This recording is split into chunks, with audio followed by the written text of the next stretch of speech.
आप सबके माध्यम से मैं सबसे पहले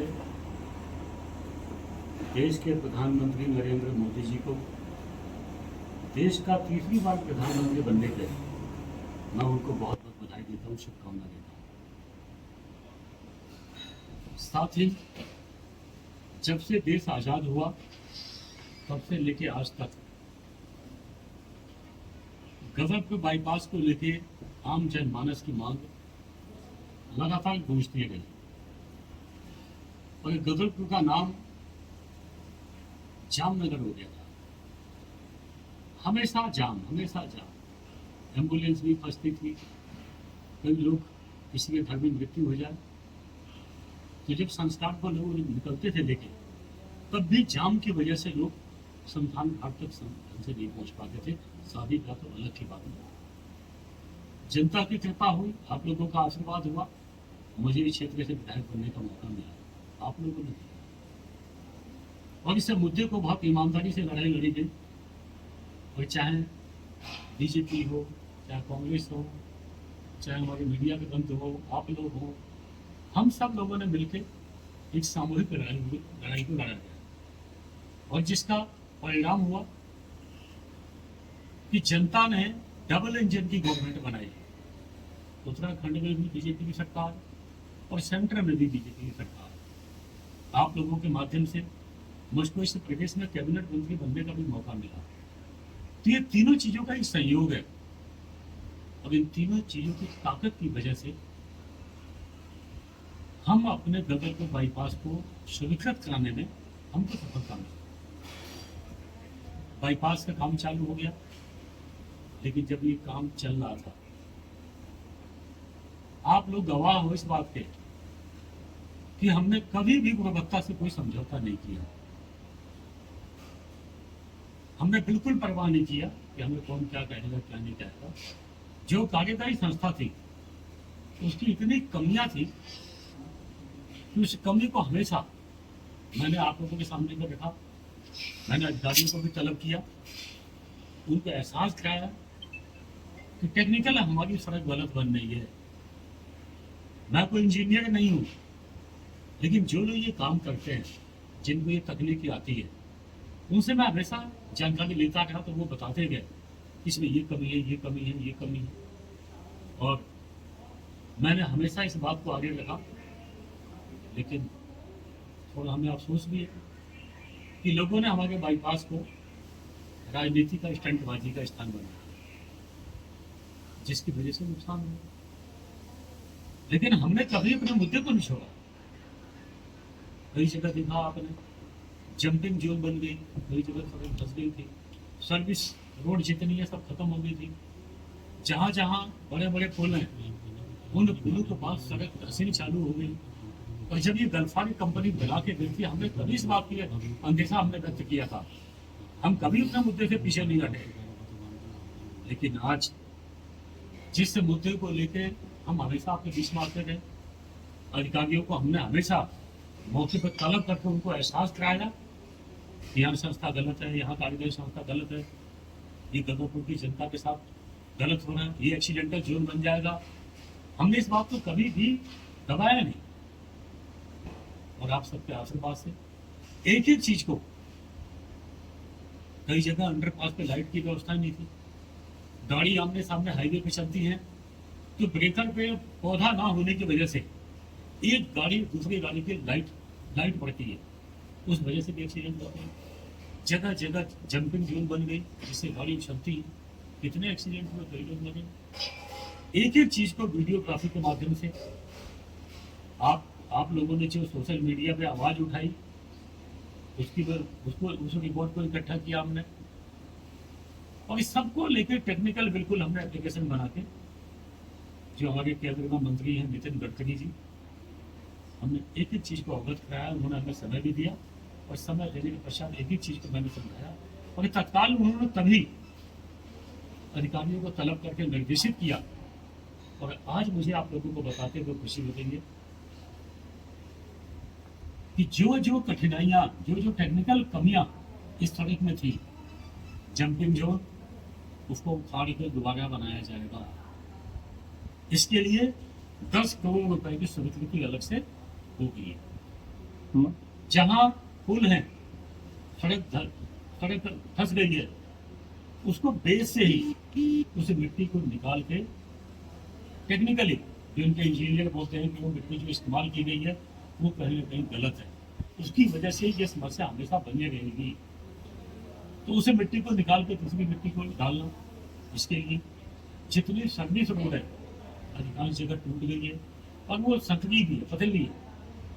तो चौड़ी सर्विस रोड बने और नए सिरे से अच्छी गुणवत्ता की बने, डिवाइडर में पौधे लगाए जाएं, बाकायदा इसकी साफ सफाई होती रहे, और जहाँ जहाँ अंडरपास है उन सभी अंडरपासों के प्रकाश की व्यवस्था हो ताकि कोई भी घटना ना घटे। ये सब इन सब चीज़ों का पैसा जो हमने उस समय लिख के दिया था सेंट्रल गवर्नमेंट से माननीय नितिन गडकरी के माध्यम से, इन सब विषयों के लिए पैसा स्वीकृत हो चुका है और ये नए तरह से जितना हमारी बाईपास की ये 9 किलोमीटर की सड़क है लगभग, इसको उखाड़ के नए सिरे से बनाया जाएगा। एक चीज आप लोग जानते हो कि मुझ पे वाजपेयी की जनता की बड़ी कृपा है। मुझे राजनीतिक क्षेत्र में भेजने का काफी काम किसी ने किया है तो वाजपेयी की जनता ने किया है, उसको आप लोगों ने आगे बढ़ाया है। जब हम वाजपेयी को दोराहे पे आते थे तो वहाँ सर्विस रोड ना होने की वजह से लोगों को काफी कठिनाइयों का सामना करना पड़ता था। लोग दोराहे से घूम के आते थे, कई किलोमीटर का चक्कर लगता था, उससे भी निजात मिली है। हमने उसका भी पत्राचार किया और जब गदरपुर की शिकायतें हमने गडकरी जी से की, उसी समय हमने बाजपुर की सर्विस रोड की भी हमने जो अंडरपास दोराहे पे दोराहे वाले अंडरपास के लिए भी हमने उसकी भी शिकायत की, लिखित में हमने तो कंप्लेन की। तो उसका भी पैसा लगभग 4 करोड़ रुपया के आसपास है। उस अंडरपास के पास सर्विस रोड बनेगी, बाजपुर दोराहे के अंडरपास पे सर्विस रोड बनेगी, उसका पैसा भी स्वीकृत हो चुका है। सर पांडे जी एक बात पूछना चाहूँगा, सरकार आपकी है सर, भाजपा की सरकार है सर, आप कहते हैं कि जो रोड है बनी हुई खराब है सर, वो गल्फार वाले ये कहते हैं कि ओवरलोड की वजह से उस तरफ की सड़क टूट रही है, इधर की नहीं टूट रही है। तो ओवरलोड तो रोका नहीं जा रहा, वो रोड डीएम को लिख रहे हैं कि ओवरलोड 700 कुंटल 800 कुंटल लेकर जा रहे हैं, इस पर क्या कार्रवाई होगी सर? देखिए भाई साहब, सिडकुल ये नेशनल हाईवे है और इसमें मुझे ऐसा लगता नहीं कि ओवरलोड पे बहुत बड़ा सर मानक 400 कुंटल है और 800 कुंटल जा रहा है। मुझे उस पर इसकी जानकारी मुझे ना हो, जो आपने कहा मैं इसका संज्ञान लूंगा, मुझे टेक्निकल इसकी जानकारी मुझको जी नहीं है। विधायक जी अगर बात की मैं एक जाए बात कहना चाहूँगा जी, इस काम में मैं नितिन गडकरी जी को धन्यवाद तो दूंगा, साथ में सकारात्मक जो सपोर्ट हमको मिली है हमारे मुख्यमंत्री जी की मिली है, हमारे स्थानीय सांसद की मिली है, हम सब लोगों ने, आप लोगों की सपोर्ट मिली है, हम सब लोगों ने मिलकर साझा प्रयास किया, जिसकी वजह से उस समय जो अंदेशा हम लोगों का था उन सब कमियों को नए सिरे से ठीक करने का हमको मौका मिलेगा, ताकि हमारी गदरपुर की जनता के लिए कोई अप्रिय घटना ना घटे, इस हाईवे पर कोई घटना ना घटे।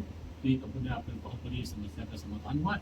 मैं गदरपुर वासी को इसकी मैं बहुत बहुत शुभकामनाएं देता विधायक जी अगर बात की जाए, मतलब सत्ता पक्ष की बात की जाए या जब आप विपक्ष में थे तब की बात की जाए, लगातार आपके द्वारा जो है गुणवत्ता को लेकर के, कमियों को लेकर के पत्राचार किया गया यहाँ से लेकर केंद्र तक। उसके बाद भी जो है कुछ लोगों द्वारा जो स्थानीय राजनीति करते हैं, कुछ लोगों द्वारा राजनीतिक रोटियां सेकी गई हैं इस पूरे मामले में, जो कि बाईपास का मामला सबसे ज्वलंत मुद्दा रहा है।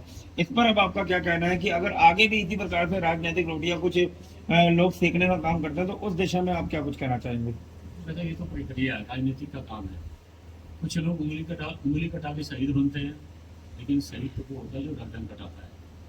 हमने कभी भी हम सत्ता में रहते हुए भी हमने जनता की जो सहूलियत है उससे कभी हमने अनदेखी नहीं की। और हमारी सरकार, हमारी स्थानीय सरकार अपने ईमानदारी के कामों की वजह से जानी जाती है, गुणवत्ता के लिए जानी जाती है।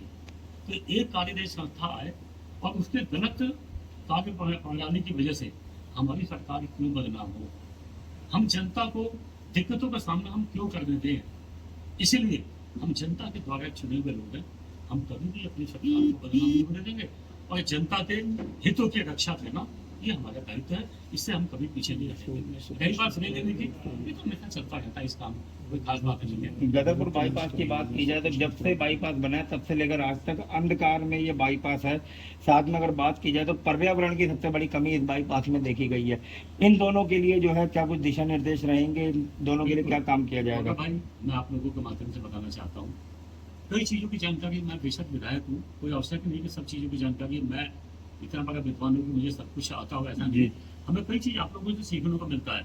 और ये समस्या तो जब मैं पत्रकार कर रहा था उस समय आप लोगों ने मुझको अवगत कराया कि यहाँ पर्यावरण की दृष्टि से परीक्षा होना चाहिए, डिवाइडर में होनी चाहिए, प्रकाश की व्यवस्था होनी चाहिए। कई जगह महिलाएं हमारी बेटी बहन आती जाती हैं, अंधेरे में उनको भी दिक्कत ना आए, कोई वाहन ना कोई लूट पाए, ये सब जानकारी मुझे आप लोगों ने दिया, तभी हमने पत्राचार भी किया था। और जो जो हमने पत्राचार किया था, जो जो समस्या हमने उठाई थी, उन सबका समाधान हो चुका है, उन सबके लिए पैसा आ गया है। और इस समय आप देखोगे हाईवे पे तो सफाई की व्यवस्था, वृक्षारोपण की व्यवस्था और कई जगह लाइट लगने का काम भी चालू हो चुका है। यहाँ तक यही तक नहीं, बल्कि कई जगह हमारी गाड़ियाँ रुकेंगी, सर्विस रोड जहाँ पे है, बड़े बड़े वाहन रुकेंगे, तो यात्री भी रुकेंगे वहाँ, तो आखिर वो शौच के लिए कहाँ जाएंगे, टॉयलेट के लिए कहाँ जाएंगे। तो आपने देखा होगा इस हाईवे पे कई जगह शौचालय का काम भी चल रहा है, जो पहले नहीं था, जिसकी व्यवस्था कराई गई है। मैं इसके लिए अपने सरकार का मैं धन्यवाद देता हूं। सर इस बाईपास पे जो सर्विस रोडों की अगर बात की जाए तो सबसे ज्यादा जीर्ण शीर्ण हालात में दिनेशपुर वाले बाईपास की मतलब सर्विस रोड की बात की जाए या फिर सरदार नगर वाले की बात की जाए, कई जगहों पर जो है 1-1 1.5 फुट गहरे गड्ढे हो चुके हैं। सर्विस रोडों के लिए क्या कुछ रहेगा? आज ही NHAI गल्फान कंपनी के जो अधिकारी हैं, इनको मैंने आज ही बुलाया था अपने कैंप ऑफिस में, और बुला के इनको निर्देशित किया है कि 1 सप्ताह या 10 दिन के अंदर, 10 दिन का समय उन्होंने मांगा है कि सर 10 दिन के अंदर हम प्रत्येक कीमत पे सर्विस रोड पे हम काम लगा देंगे। सर्विस रोड पे गड्ढे भरे जाएंगे, गुणवत्ता युक्त सर्विस रोड बनेंगे, और जहाँ चौड़ाई कम है वहाँ चौड़ाई भी विधिवत इसकी बढ़ाई जाएगी। विधायक जी, पिछली बार आपके प्रयासों से हाईवे का निर्माण हुआ, उसमें कमियां निकली। इस बार गारंटी के तौर पर आप जैसे कोई प्रोडक्ट लेते हैं, एक नागरिक, आम नागरिक बाहर से प्रोडक्ट लेता है तो उसको गारंटी कार्ड मिलता है। इस समय आप किसकी ड्यूटी लगाएंगे उस जांच करने में कि गुणवत्ता ठीक रहे? आप गुणवत्ता का बहुत नाम लेते हैं, इस वजह से मैं ये क्वेश्चन करना नहीं, क्वेश्चन बिल्कुल ठीक है भाई साहब आपका। मेरा कहना ये है कि हमारी जवाबदेही है, मैं अपनी जवाबदेही किसी और के गले में नहीं टांग सकता। यहाँ की जनता ने मुझको वोट दिया है, और मुझे वोट इसीलिए दिया है कि मैं ईमानदारी से यहाँ जनता की सेवा करूँ। अगर जो गल्फान कंपनी ने उस समय काम गलत किया तो हम पीछे नहीं हटे भाई साहब, हमने किसी की परवाह भी नहीं की। हमने हमेशा इसकी आवाज़ उठाई, दिल्ली तक आवाज़ पहुँचाई, बल्कि जो हमारे केंद्रीय मंत्री उनसे मिलने गया, उन्होंने मेरी बातों को बहुत गंभीरता से दिया, अधिकारियों को निर्देशित भी किया। उसी का परिणाम है कि अगर जो हम उस समय चुप बैठ जाते तो कहीं ना कहीं ये खेल चल रहा ना, ये कहीं ना कहीं परंपरा बन जाती। लेकिन हमने इस खेल को उन्होंने दिया, इस खेल की आवाज़, इस खेल के खिलाफ आवाज़ उठाई, ताकि गुणवत्ता या समझौता ना हो, वो स्वीकृति होकर आगे। और आगे भी जो आपने अंदेशा व्यक्त किया है, मैं आपको कहना चाहता हूँ कि आगे भी कोई सी भी संस्था हो, गुणवत्ता से समझौता नहीं किया जाएगा। इसके लिए हम चौकीदार बन के हम खड़े हैं, किसी कीमत पर भी गलती में नहीं किया जाएगा। तो हमारे द्वारा मान लिया जाए कि आप ग्राउंड लेवल पर उतर के खुद निरीक्षण करेंगे। बिल्कुल, आपने पहले भी देखा है, हमने कभी भी इन चीज़ों से समझौता नहीं किया, चाहे कोई कीमत चुकानी पड़े, हम कभी पीछे नहीं हटे। और आगे भी मैं आपको बताना चाहता हूँ कि जिस लेवल पे शिकायत करके इन समस्याओं का समाधान किया गया है, मुझे लगता नहीं है कि दोबारा कोई संस्था ऐसी गलती करेगी। बिल्कुल ही अच्छा काम होगा। तो मैं आपको कम से कम 2039 तक की गारंटी तो मैं देता हूँ आपको, ताकि कोई इसमें कमी नहीं आएगी। बहुत बहुत धन्यवाद।